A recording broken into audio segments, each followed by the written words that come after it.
जानती खाली शर्त ना लगा रही तो 4 चप्पल देती। कहाँ नौटाऊ की कल रही है? ले चलो सब बाहर चल। रख रख रख रख रख रख।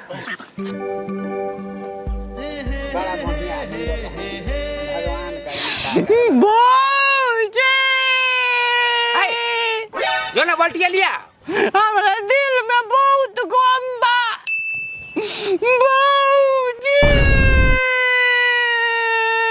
ए बाबू बाल्टिया ले आओ ना। हमारे बाबूजी के गोली मोर गई लिया बाबूजी। अरे बाबूजी का को जरा दिया ठीक है रही जरा दिए। अब तेकर बाप उठियो अब ती पे हम का उतना टेंशन ना लियाला। हां जरा देवे के ठीक रही। 3 पीस के नु बात बा देखा तनी के उठा देता हमरा के। लेकिन लकड़ी आई कहां से? वह तो हम सोचत नहीं कहां से जरा खाती।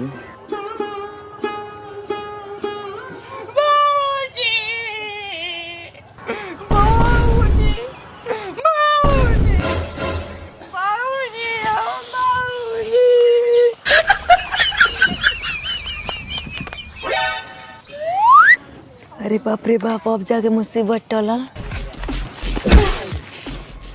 हाय काय फालतू है करता रे?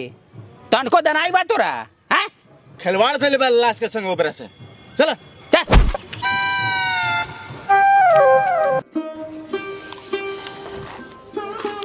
ये काम करो लो परती पले चले के कनी के। हाय तो लकड़ी आई कहां से रे? अरे ले चले के ना हमार पूरा दवाई बा वही पर जरा दिया एकनी के। ठीक है कहता। अरे भगवान बड़ा नु ई सार कुछ कमा के ना कइले सन ई फिर आ गइल हमरे लगावा। बाबूजी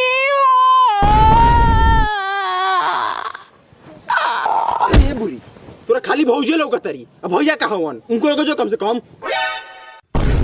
अरे सरवा हमरा लगे मत आओ एकरा को उठा तो सके हम जीत जाएंगे।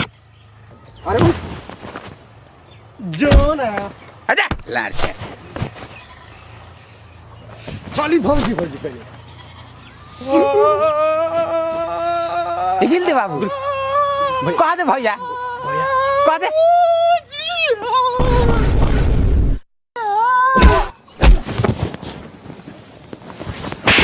हाँ साले भौ